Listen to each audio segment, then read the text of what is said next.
Warga Indonesia ini sangat religius, tapi jangan salah, juga sangat suka nonton film porno, suka korupsi, suka judi online. Ini tuh diangkat sama akun TikTok Inspirasi Abu Mario. Dia ngumpulin sejumlah riset terkemuka di dunia dan dia ngebanding-bandingin hasilnya. Dan kesimpulannya yaitu tadi, Indonesia itu religius, tapi porno, korupsi, dan suka judi. Dia mulai dari hasil riset majalah CEO World and Global Business Policy. Mereka meneliti tingkat religiusitas di 148 negara. Indonesia ternyata ada di peringkat ke-7. Yang paling tinggi Somalia, diikuti Nigeria, Bangladesh, Yaman, Ethiopia, dan Malawi. Gak ada satupun negara industri maju tercatat dalam 10 besar negara dengan tingkat religiusitas yang tertinggi. Lalu ada pula hasil riset Pew Global Attitude Survey. Riset global ini bilang Indonesia tuh berada di peringkat kedua negara yang menganggap agama sebagai faktor penting dalam kehidupan. Yang nomor satunya Ethiopia. Di bawah Indonesia ada India, Brasil, Yunani, Amerika Serikat, Meksiko, Israel, Italia, dan Vietnam. Jadi dalam soal keberagaman ini Indonesia tuh terkesan keren banget. Tapi ini jadi kontras dengan hasil survei-survei lain soal pornografi, korupsi, dan judi online. Di tahun 2018 ada survei yang dibuat ECPAT tentang pengguna situs porno Pornhub. Nah, di Pornhub ini adalah situs pornografi paling terkenal di dunia. Ternyata survei itu menunjukkan bahwa Indonesia itu adalah negara dengan jumlah pengakses situs porno pornhub.com kedua terbesar di dunia.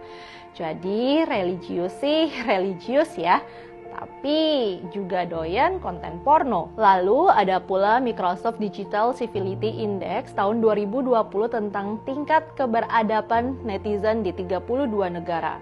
Ternyata Indonesia tuh menempati peringkat ke-29 dari 32 negara. Artinya netizen Indonesia tuh dinilai sangat tidak sopan dalam mengunggah konten dan berkomentar di dunia online. Yang dianggap tuh tidak sopan di sini termasuk cyberbullying, penyebaran ujaran kebencian, hoax, serta pelecehan kaum marginal. Yang lebih memprihatinkan adalah nilai indeks persepsi korupsi di Indonesia. Pada tahun 2022 nilai Indonesia cuma 34 dari nilai maksimal tuh 100. Ini artinya turun 4 poin dari tahun sebelumnya. Indonesia jadinya menempati posisi 110 dari 180 negara yang disurvei. Yang juga memalukan adalah data tentang judi online. Saat ini Indonesia tuh menempati peringkat tertinggi dalam jumlah pemain judi online di dunia. Lebih dari 200.000 pemain judi online di Indonesia. Sementara yang menempati peringkat kedua itu adalah Kamboja dengan hanya 26.000 pemain. Jadi jauh banget jaraknya, apalagi dengan negara-negara lain. Data ini penting sekali untuk mengingatkan kita tentang apa arti agama bagi orang Indonesia. Agama terkesan gak mempengaruhi perilaku warga dalam kehidupan sehari-hari. Yang paling menyedihkan ya soal korupsi. Korupsi adalah kejahatan luar biasa yang menyengsarakan rakyat Indonesia. Tapi ternyata survei-survei ini nunjukin kemungkinan besar pelaku korupsi adalah mereka yang sebenarnya religius. Jadi bisa dibilang sholat sih tetap rajin, tapi korupsi juga jalan terus.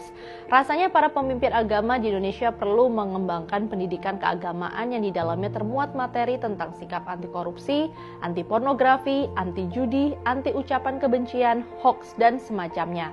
Mudah-mudahan ini bisa segera diubah ya.